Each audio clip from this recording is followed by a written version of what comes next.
What's up, everybody? Late night Keefy here, coming at you live from a hotel room in Southern California. I'll talk about why in a second. Super sorry I haven't been able to do a live stream in a while. Um, just life getting in the way. I've been super burned out for those of you watching at home, and it's been tough. It's been tough to start the year kind of fried. I ended the year kind of fried. Overall, it was a good year, and I'll talk about some of that another time. But what I am here to talk about tonight, as we do live streams and we're bringing them back again, look at this tiny microphone I have. This little microphone is the shit. Look at this. We are going to review the brand new Megadeth album, the self-titled Farewell final album from Megadeth. A lot of thoughts. We were lucky enough to get the album early. We have a review up on our site right now at GhostCultMag.com. It's one of the pinned posts. And I'm here to do a companion live stream review of the new Megadeth. Malefist is here. Mike is here. Good to see you.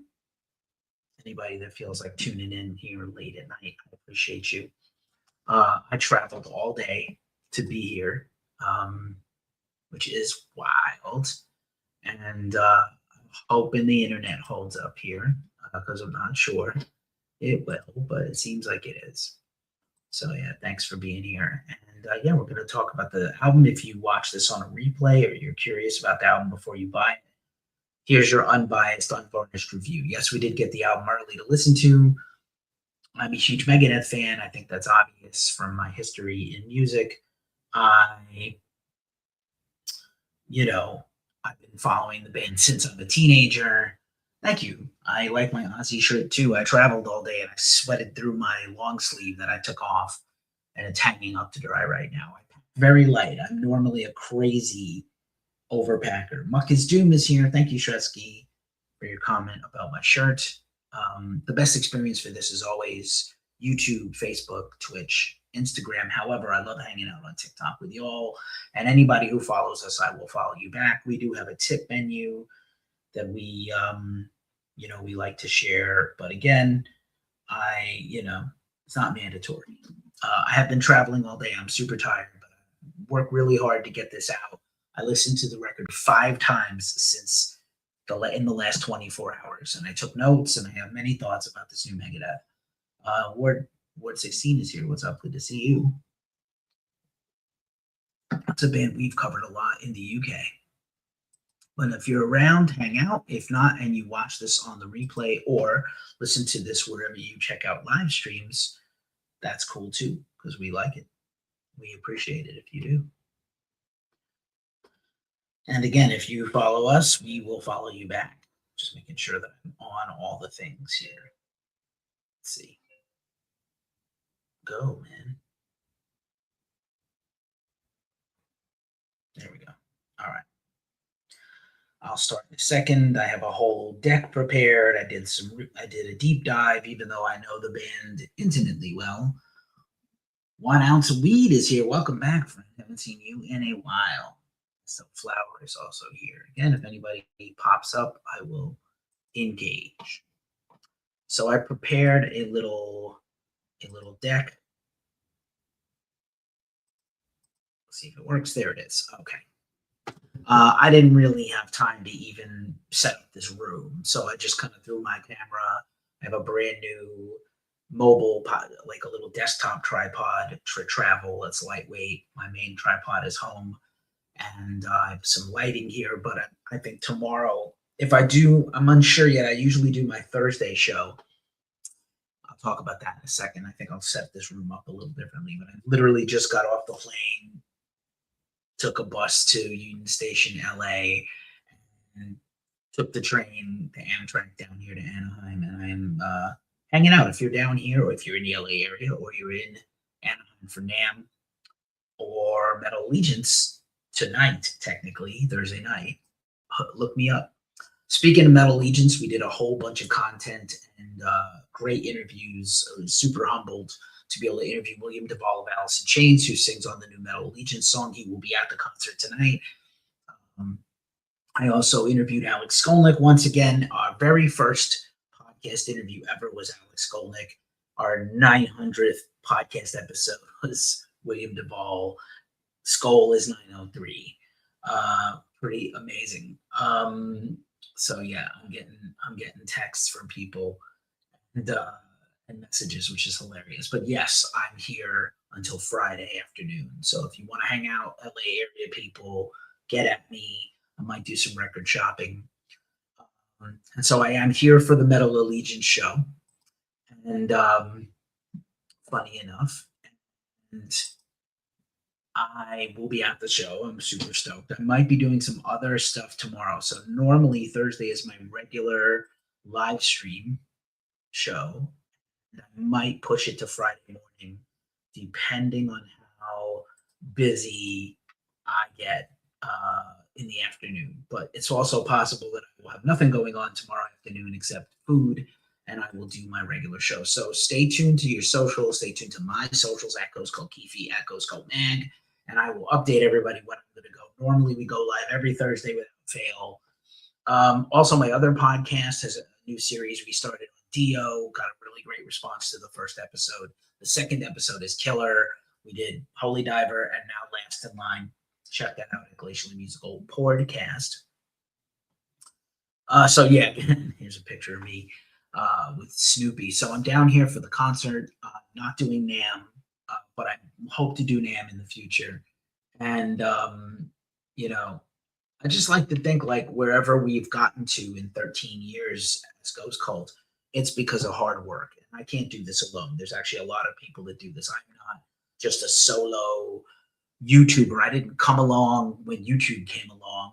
I played music for 20 years. I've been in bands. My first show ever, we covered Megadeth, Pantera, Metallica, Suicidal Tendencies, other things, Biohazard. So I've been around a long time. I've been a journalist for almost 20 years. I've interviewed thousands of bands, many of them multiple times. Megadeth is one of those bands that's really important to me. I've seen them the most. Almost, not the most. Metallica I've seen the most, but Megadeth is surely in the top 10.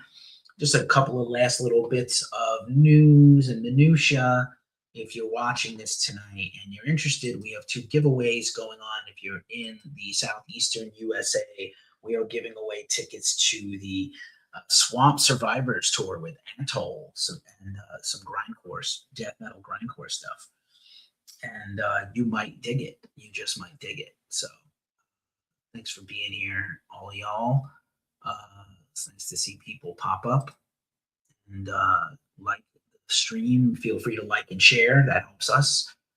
We also have a tip menu. Also, we have 7 more days, 1 more week on that tour giveaway for a pair of tickets to the Swamp Survivors Tour, Florida, Georgia, North Carolina, South Carolina. But also, we are giving away a bunch of books, and we have this is worldwide. This giveaway for the books. Ozzy's 2 books on Slayer and some other books about metal productivity and managing your money from metalhead's point of view. We have a whole bunch of books we collected over the last year, and I love supporting my friends who are authors. Joe Whitfield is here on Facebook. Thanks, brother. Appreciate you. We got some people on Twitch. We got some people all over the place, and I'm grateful. So, the book giveaway is free. You don't have to buy anything. We just to enter to win, you just sign up for our newsletter, and you're entered to win. The pinned post on our website has all the details. So, also, there's a tip menu. If you're feeling tipsy, we do not have corporate sponsorship. We do sell some advertising. We have ads on our website. Yes, we do some sponsors and things. We have more giveaways. I just got pinged today for a huge killer giveaway from an 80s band that I think you'll all be pleasantly surprised at. We do a lot more than just metal here at Ghost Cult, but metal and rock is where we live. It's what we do. It's what we have done the most of. It's what we're best known for. But we have a lot of fun stuff coming up this year in 26. Hard to believe it's 2026, but I started out, like I said, I used live streaming a lot in October, November, and December. I slowed down a lot due to some personal stuff, but I'm going to ramp it back up before this month is out. So yeah, if you feeling tipsy, feel free to tip us. But with that out of the way, let's talk about Megadeth, man. Megadeth has been kind of brewing this album for a long time. We knew they were in the studio last summer. There was a lot of talk about them not being it back to the beginning. And then 5 months ago exactly, they started doing this end is near countdown clock on their website. And, I know that bands don't stay retired, and a lot of bands hung it up. I never thought that Black Sabbath and Ozzy would play one final show. Sad that was his final show. I happen to be wearing my old school Ozzy shirt with the bat on it.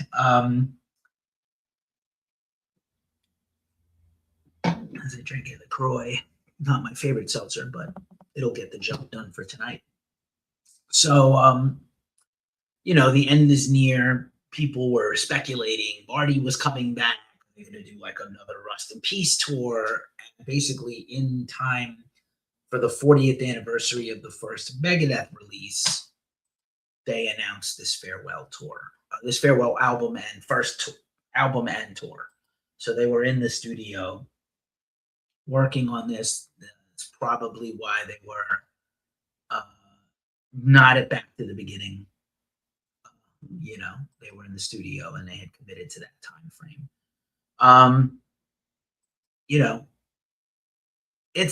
We're not going to get a lot of these. We're not going to get a lot of people die and pass away, and we've been suffering through that. And a lot of bands are forced to hang it up, but we found out recently that Dave has medical issues. That is the reason he really needs to pack it in, and how that condition worsens or is managed is going to tell a great deal about how long this farewell tour can be. He says 3 to 5 years, but I'm not 100% sure he can even play 3 to 5 years. I'm not sure he can hold up based on this condition he has. We'll talk about in a minute. But I think it's also time. Cancer scare. I mean, I saw Megadeth 15 years ago. This September, at the Big Four at Yankee Stadium in the Bronx, New York, where I'm from.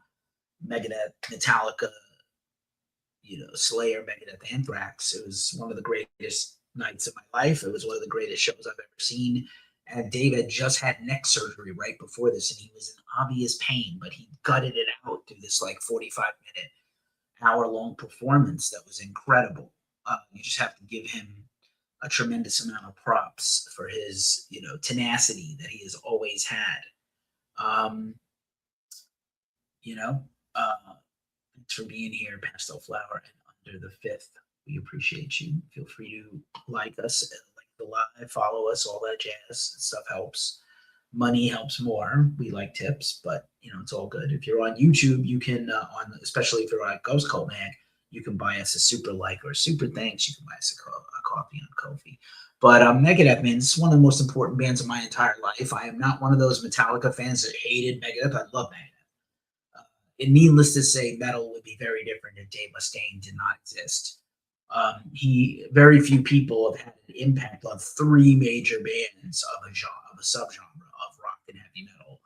Co-founded Metallica, maybe not co-founded Metallica, but he was super important to the early work of Metallica and even the later work of Metallica, as we're going to talk about. Kerry King spent some time with Megadeth that absolutely helped shape his approach in Slayer a bit. And of course, Megadeth. So we'll do Megadeth by the numbers in a second, but I did want to take a second to talk about this, and I'm probably going to mispronounce this, but the cancer and just the grind of the music business and his own personal, very public struggles about his time getting kicked out of Metallica. He's got this Dupuytren's contracture, which is an arthritic condition that makes your hands, gives nerve damage to your hands and actually constricts your hands over time, and also back and neck problems. So, I mean, the fact that we even got this record is almost a minor miracle. Not unlike how Ozzy, had to gut it out to do those final albums. Whatever you think about them, I'm fond of them, but nobody thinks these are the best, even though they won Grammys and he got his flowers, which was super nice. Are they the best records of Ozzy's career? No, but it was nice to get him back for a couple of things and have him be creative. And we saw how much that did for him. We'll talk more about that in the coming weeks. But Megadeth, man, like, unfuckwithable. I know certain people don't like Megadeth. Again, some Metallica fans don't like Megadeth. A lot of Metallica fans love Megadeth. Lars used to be like, I love Megadeth. My kids love Megadeth. I asked my kids to put on a Metallica record, and they brought P-Cells to me. Lars told that story.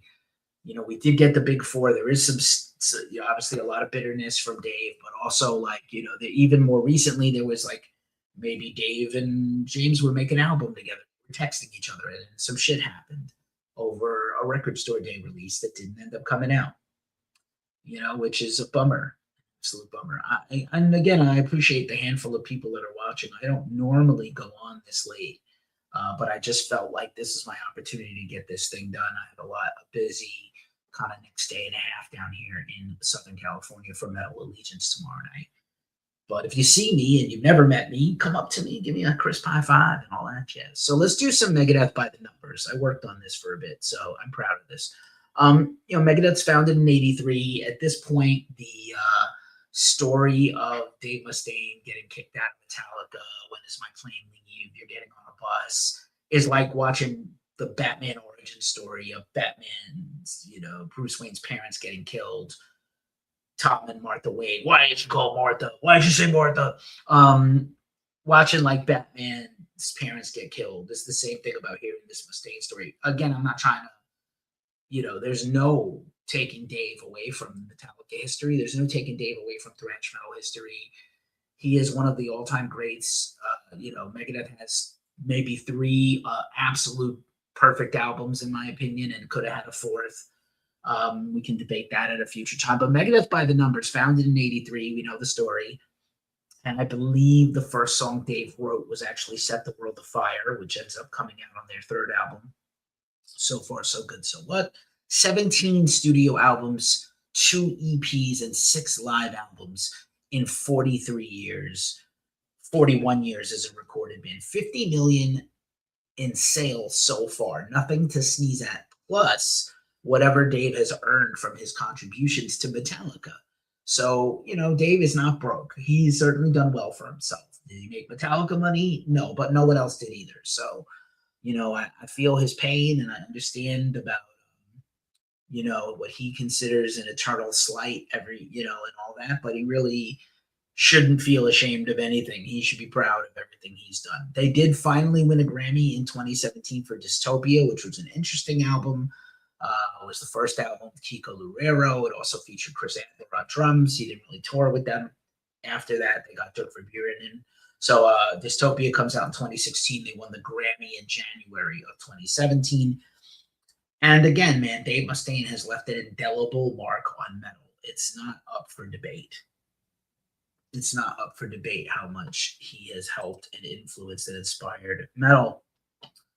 Ronald Peruvian Percussion is also passed by on the gram. What's up, pal? So Big Papa's here. Love it when you call me Big Papa. So, along a certain timeline, there's a reason why Megadeth is in the Big Four. They're one of the biggest selling. I believe they have the 2nd most record sales of the thrash metal bands beside Metallica, followed by Slayer and Anthrax, although Anthrax had 2 platinum singles before they ever had a platinum record, which is also interesting. And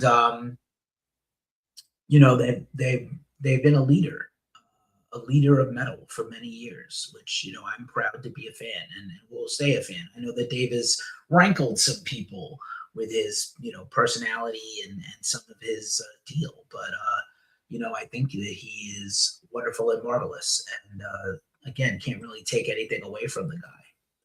So let's with a little bit of Megadeth history under our belts now, in case you were new and you don't know Megadeth's importance. They're hella important to the history of rock and metal, on the Mount Rushmore of metal. And not only are they the 2nd best-selling thrash band, they're one of the top 10 or 15 selling metal bands, period.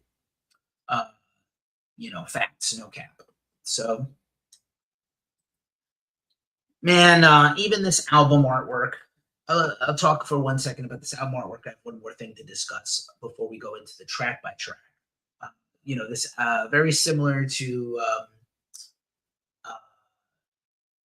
when Megadeth came back in, they did that album, you know, that back in the day, this like a, very interesting white cover. Megadeth always used to wear the white shirts because Metallica wore black.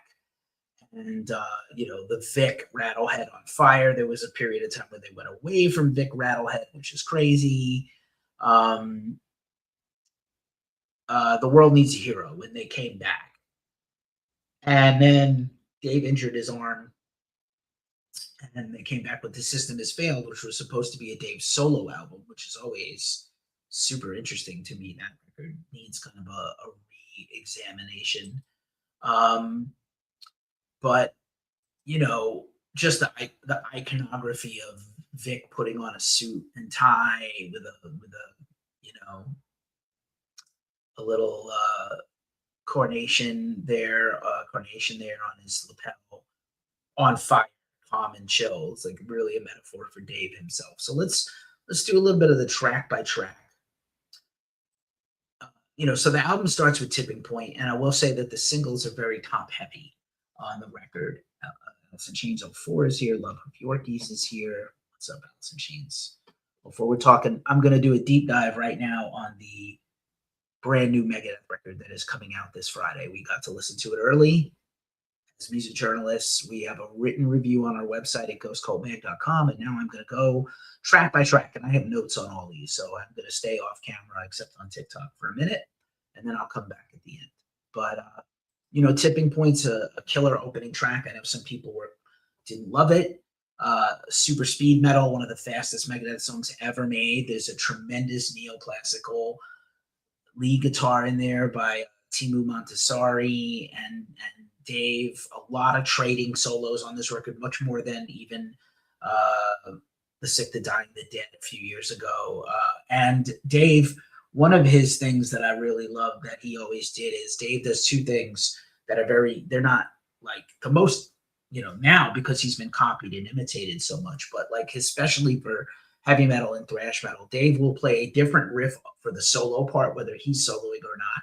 He'll just play an actual different solo. Somebody is shitting on me in the comments on TikTok. What a surprise. I'm here doing shit. You're home commenting on me doing shit. But what I love that Dave does is deconstructing riffs and playing different kinds of riffs. So there's a super great coda end of the song where they kind of break it down a little bit, like a little funky breakdown, not quite funky, but like a little more heavy metal paced thing, and then a fast, exclamation point at the end. I think Tipping Point's an excellent song. I know people didn't love it as the first single, but I think it's a grower. It's certainly a great album opener. It's like one of the, he wasn't kidding when he said some of this stuff is going to be the fastest stuff they've ever done. He was not lying. Second track is I Don't Care, and people didn't love the lyrics, but I'm going to tell you that what I really love. Oh, nice. Corpse Paint Records. What up, brother? Happy late night to you. I'm here in Southern California in a hotel room doing this live stream because I got the Megadeth 23.5 hours ago, and I've been listening to it nonstop while I traveled today. And I prepared this thing. I ordered the and always thank you, Andrew, man. I adore you. You're not supposed to have favorites in this business, but I'm me, and I'm going to do me. So I adore you, bro. Thank you. I was just thinking about my trip to Vegas, and when I bumped into you, it was really amazing last year. I hope to have more of that experiences this year. Yeah, brother. So yeah, I got one version. I ordered the version with the bonus track, which I'll talk about at the end because I haven't heard that. They haven't sent that to us, but I don't care. People didn't like the lyrics. I like pissed off, angry Dave. Like I want angry Dave. So I like that he, certainly The Sick, the Dying, the Dead is, got some snarky Dave-isms, but I really like, okay, it's not Chaucer. We're not doing Shakespeare here. It's metal. It's heavy metal, and Dave is a huge punk fan and was a punk growing up. And I think I Don't Care is actually, musically probably a little bit better than the lyrics, but Dave loves his listicles. There's a few songs on here that are lists, and he loves his lists. So I think I Don't Care is very solid. Some people didn't care for it. No pun intended. Hey God is the next track. Very interesting. Kind of reminded me of Ashes in Your Mouth from Countdown to Extinction. Like Dave, obviously, just giving a lot of interviews, probably giving too much away by talking personally about his history with religion as a child. He was kind of abused religiously as a child with his home life situations, and although obviously he is very faithful, and I think Hey God is very similar vibes to Peace Sells. There's a tremendous amount of, as much as there's some fast, great technical thrash on here that Megadeth is known for, I like the mid-tempo songs on here even more. And I will also say that the songs that you haven't heard are actually the best songs on the album. I know we've heard about, almost 45% of the album now, but like actually the best songs were not singles in my opinion, but we'll talk. Hey God, good track. Let There Be Shred, another single, tremendous soloing, tremendous drums by Dirk Verburen, and good bass by Dave Lomenzo. Just very snotty and angry, and Dave kind of patting himself on the back, as I said at the top of this video and review, that Dave is taking a victory lap. He absolutely has nothing to be ashamed of. He's had a tremendous career, and Let There Be Shred is kind of like like I picked up a guitar the day I was born. Like obviously he did not, but like kind of amazing that he would put that into a song. Kind of reminded me the vibes of the Get Thrash documentary at the beginning when Dave is talking about his thumbprints, fingerprints all over thrash metal history. So a little bit more into the album. Puppet Parade, the recent single that came out this week, kind of stealth released the single the week of the album drop. And yes, my colleague at Ghost Cult, Morgan Y. Evans, they made a comment on social media about like, oh, it has puppets in it, right? Like the puppet metaphor has been done by Metallica. It's their most famous song, Master of Puppets. But actually, I think Puppet Parade really reminds me a lot of Hook and Mouth, Angry Again, and Architecture of Aggression. These really great mid-tempo, grindy, phenomenal riff. 90 songs. Really, a lot of this record is a love letter to the best stuff you've ever heard from Megadeth, especially Rust in Peace, especially Countdown to Extinction, especially Euthanasia, with a little bit of cryptic writings, like a little bit of greatest hits kind of flavor, like all the things that Dave is known for, all the types of songs he's made. There's like a little bit of that in every song here. And Puppet Parade is a really good song. I actually really like this even more than the other singles in a lot of ways. Moving along to Another Bad Day, another List song, another, slice of life, Dave, complaining about life, but clever. There's cleverness to it. It's not just like I'm bitching and moaning. It's actually pretty interesting, and it's relatable. I think that's the reason why Dave is very endearing historically, is he's very relatable as a person, even if you don't always agree with him or you don't always like everything he says and does. Made to Kill, here's a series of songs. Dave, I think we saw it with the Tipping Point video and some other things in recent Megadeth history, that Dave is a big fan of the military and military allegories and allusions and references. So Made to Kill, seems like on one hand is a reference to him and his guitar music, his heavy metal, his thrash metal, but it's also, a soldier's mind. And I think it's actually a pretty interesting song, if I have to say so myself. I could see this being an additional single on the record. Obey the Call. There's a bunch of these very short titles, not very wordy as usual. No ellipses on this record, unlike Dave's, some of his more fanciful records like the last one. Obey the Call also could be considered religious, could be the call of metal, could be his higher calling as a guitar player and songwriter, and maybe even obey the call of what's to come next. I will have some final thoughts at the end of this that will help sum up the record a little bit. I Am War is another one, another military-minded song, but also Dave's personal war against the world kind of also reminds me a lot of the recent Cro-Mags EP with Harley, just kind of talking about personal battles comparatively to, war. I think this is a very solid tune.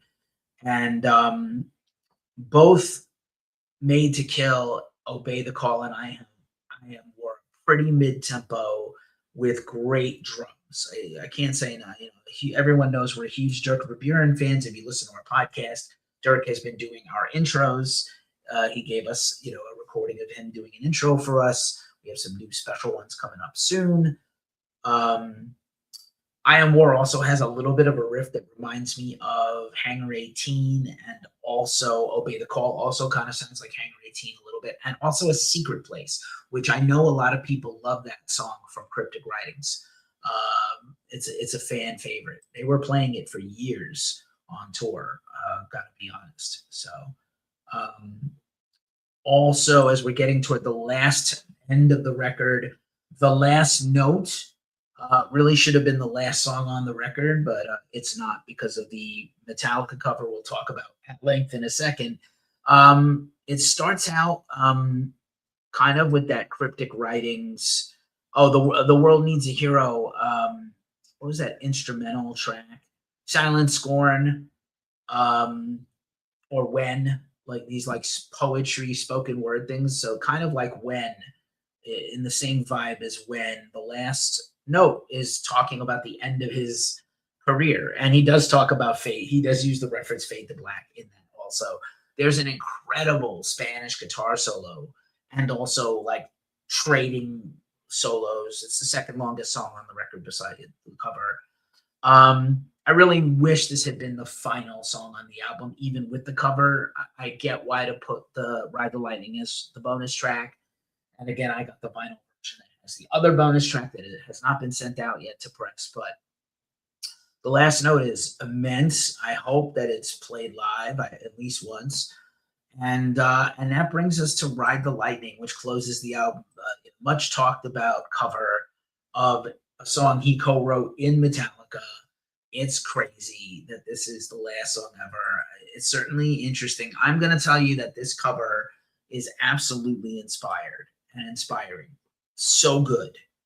This cover is so good. It is Megadeth's, fully Megadeth, doing a Metallica song. Dave doing Dave. He's absolutely not doing a James imitation like I think people maybe, someone else would clearly pay tribute to James's version, but Dave did it Dave's way. There are lots of subtle bits that are truly Megadeth's version, similar to Mechanics. If you're a Megadeth diehard, you love Mechanics, you don't like Four Horsemen. Lyrics to Mechanics are terrible. Musical Mechanics might be a little rougher and harder, but just absolutely a banger. A great cover.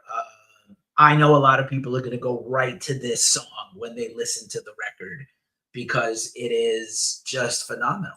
It's a great cover, and I think just the notion. I still wish that like if this was their last record, that this a Metallica song would not be the final song. I understand the symmetry of it. So yeah, just phenomenal cover. Most of this record is excellent. I know people are looking to find fault, and there's a lot of internet experts out there that actually don't know dick about music or don't know anything about critique or don't understand. Like this guy's 64. I like that he's pissed off and angry. The world is pissed off and angry right now. And I like that his state of mind is fire and fierceness. That makes me happy. We're not writing the great American novel here as a lyricist. No, and no one in metal really ever has been. Occasionally you get some brilliant lyrics. And as I mentioned, I have some summary thoughts, but I do want to call out our review on the site, GhostCultMag.com, and I love this last line by our writer Gary Alcock in the UK. He's one of the best writers we have, and he always has been. There's no point pretending that this will be ever be the best record in Dave's career. You simply can't argue with the likes of Rest in Peace, Peace Cells, and Countdown. I mentioned those, and everyone knows it. But as for their output over the last 25 years or so, this final marker absolutely stands as one of the best. So I have to concur and say that this is the best Megadeth record in this century. You may have your favorites. There's a couple that are clunkers. For the most part, they have had a who's who of incredible talents come through the band. I think Dirk is the most like Dirk Verbeuren on drums is the most like Gar Samuelson and Nick Menza of any drummer that's ever played with the band, including Adler, who I love tremendously from his time in Lamb of God. And Lomenzo is a very solid to good bassist. He's a great singer. His tone is a little bright for me in general, but like I love Ellefson as a bassist of Megadeth, but that's just me. And Timu, man, I can't say enough about him. He came in from Winter Sun, had an unenviable task of replacing Kiko Loureiro. His stuff on here is fire, absolute fire that he was able to come in and do this work stand shoulder to shoulder with Dave. I know that Dave kind of keeps everybody on a leash, but it feels like he let everybody out of the gate a little bit. He let them free a little bit to just contribute a little bit more. And their level of musicianship is what you want from Megadeth. So we gave this record on Gary gave this record on our website review an 8, and I have to agree. I think if you're a Megadeth diehard, you love everything they did, even the bad things like Risk and Super Collider. But I think it's clear to say this is one of the best Megadeth records, certainly the best Megadeth record this century. It's they won a Grammy for Dystopia. This is a much better record to me than Dystopia on a few levels, but Dystopia is also excellent, and I love The Sick, the Dying, and the Dead. Very grateful to Black Records, who I started to talk about. I'll just close with saying that the Black to Black label launching with Biohazard and Megadeth, and now signing Forbidden and Nunslaughter and Cro-Mags, they are going to be a label to watch this year. They really went hard signing Megadeth. They had Frontiers SRL, the parent company of Black to Black, actually released the last Megadeth record. So this has been pretty major for the metal world. I'm sad that it's the last Megadeth record. I hope Dave can go out there and perform up to his own tough capabilities and his own tough criticism. It's an excellent Megadeth record. Surely going to be one of the thrash metal records of the year. We just came off a pretty big year for thrash, and we have new records to look forward to from a bunch of bands in the genre, new and old. But I'm really proud of Megadeth for this, and I really am appreciative of the opportunity to get this record early, spend a bunch of time with it, and jam out to it. So, hail Megadeth, and I'm just really thankful. There is a bonus version only at Target. I normally don't buy anything from Target because their vinyls tend to suck. So I hope I didn't make a mistake. If I did, I'll have to get another version, as Corpse Paint Records mentioned on TikTok earlier, Andrew. But this has another track, and the opportunity to get like one more track from this kind of sucked me in. So Bloodlust is a as yet unreleased track that is only going to be on this special Blood Red vinyl version. So I pre-ordered this, and I'll let you know how that is too. Maybe if it's good enough, I'll do a whole review on it. It's possible, but Megadeth, man, I'm gonna be sad to see them go. I don't know. Oh, lost one of my lights. I don't know that we're going to get like farewell albums from bands like this, that many. So I'm really thankful to have gotten this record. So that's my review. I give it an 8 out of 10. Our website review is also, spoiler alert, an 8 out of 10. Go check it out at the pin post at GhostCultMag.com. I am Keefy from GhostCultMag.com. I will hopefully be back tomorrow, later today at this point, as it is approaching 1 a.m. Pacific. At the worst, Friday morning, you will see my face from this hotel room, perhaps in a different angle or version, but configuration. Thanks for watching. Thanks for supporting us. I really appreciate it. Stay fucking metal. Hail Megadeth. I'll see you soon.